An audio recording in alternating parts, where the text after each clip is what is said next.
Si ces 7 choses que je vais rapidement citer manquent dans ta maison, ne te dérange pas. Ce n'est pas toi qui contrôle ta maison, c'est le diable qui contrôle ta maison. Ce n'est pas toi qui contrôle ta maison, ce sont les sorciers ou un homme sorcier qui contrôle ta maison. La première des choses, c'est la consécration. Si tu n'as pas consacré ta maison, bonjour les problèmes. Chaque borne doit être scellée. Chaque mètre carré, le sang de Jésus doit couler. Consacre ta maison. La deuxième des choses, c'est la prière. Dans une maison où on ne prie pas, même si tu es païen, j'aimerais te dire, oh, laisse tes enfants aller à l'église, laisse-leur prier, ça va beaucoup t'aider. J'aimerais te le dire. J'aimerais te le dire. Les maisons où on ne prie pas, on ne va pas à l'église là. Ce sont des maisons, c'est le lieu de repère des démons. Et beaucoup de gens, même certains mondains ont compris ça. Tu vas voir des hommes, lui dit que l'affaire de Jésus n'est pas dedans, mais il laisse sa famille prier, il laisse madame aller à l'église avec les enfants. Parce qu'ils ont compris beaucoup de choses. Vous voyez, certains gens, parfois, ils ne vont pas à l'église, mais le samedi ou le dimanche, le week-end, ou dès qu'il a un peu de temps, tu vas voir, il va mettre les musiques chrétiennes. Jésus-Christ est véritablement Seigneur et Sauveur. Plusieurs le savent, même les satanistes là, ils ont juste fait leur choix pour les biens de ce monde, mais ils connaissent la vérité. Un autre point, la saleté. Bref, comprends le message, la saleté. Quand la maison est sale, les démons aiment vivre à l'intérieur. Les choses inutiles, ça ne sert à rien dans la maison. Ayez l'essentiel. Quand c'est étouffé là, ayez les meubles même soulevés. Les souris, les cafards, tout ça là. Ils aiment ces lieux.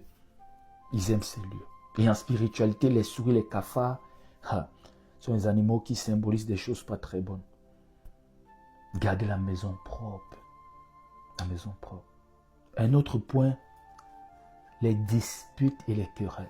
Dans une maison où on se querelle, ne permets pas à tes enfants de s'insulter ou de se quereller. Non, même si qu'importe qui a raison, qui a tort. Pas des insultes. Et le couple aussi. Surtout le couple. Quand il y a des problèmes, quand c'est grave, entrez dans la chambre. Vous fermez votre chambre. Vous arrangez à l'intérieur et vous ressortez dans la paix. Le diable aime quand le foyer est divisé. Un autre point, l'infidélité. Et là, c'est grave. L'infidélité. Quand tu pars coucher avec un autre homme, une autre femme, et tu reviens à la maison, tu penses que tu es en train de venir avec quoi? Avec des démons. Ça casse même toute la consécration. On a consacré cette maison. C'est ta maison qui a été consacrée. Maintenant, tu pars toi-même porter ça, tu viens entrer à l'intérieur. Tu veux quoi? Tu veux quoi? Voilà pourquoi un temps tu oublies même tes enfants. Tu ne sais même pas ce que tu cherches dans la vie. Tous ces démons-là te trouvent. Tu dors à la maison, mais tu ne ressens même pas la paix. Tu vas te plaindre alors que toi-même tu as fait entrer beaucoup de démons. Un autre point, les écorces. Les écorces qui ont des liens mystiques. On n'a pas de problème avec les plantes qui peuvent soigner, les clous de girofle et autres. Des plantes qui soignent naturellement, sans autre pratique mystique à côté. Ça, c'est naturel. La nature nous a été donnée par Dieu et la nature aussi a tout prévu. Quand tu prends l'écorce chez le marabout, disant c'est pour la protection de la maison, c'est pour ceci, c'est pour cela. Les parents, que ce soit en Europe ou en Afrique, sont partis prendre des choses chez des marabouts, venir mettre dans des maisons, disant protéger des maisons. Alors c'était des démons, c'était des lieux de repère. Et aujourd'hui, les enfants souffrent. Oui, les enfants souffrent. Ça détruit toute la famille. Ça retient le mariage, ça crée des divisions. L'enfant part comme ça avec le même esprit, la même influence de cet esprit satanique-là dans son foyer. L'enfant va se marier avec. Ça continue ainsi. Il faut éviter ça. Il faut éviter. Priez pour prendre le contrôle de votre maison. Sinon, quelqu'un d'autre, un autre esprit, une autre personne va contrôler votre maison.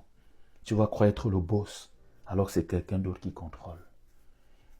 Ne priez pas à un autre point. Il ne faut pas seulement prier sur vos maisons, dans vos maisons. Priez aussi sur vos maisons. Il y a une différence. Puis je prie dans leur maison, mais pas sur leur maison. C'est-à-dire quoi?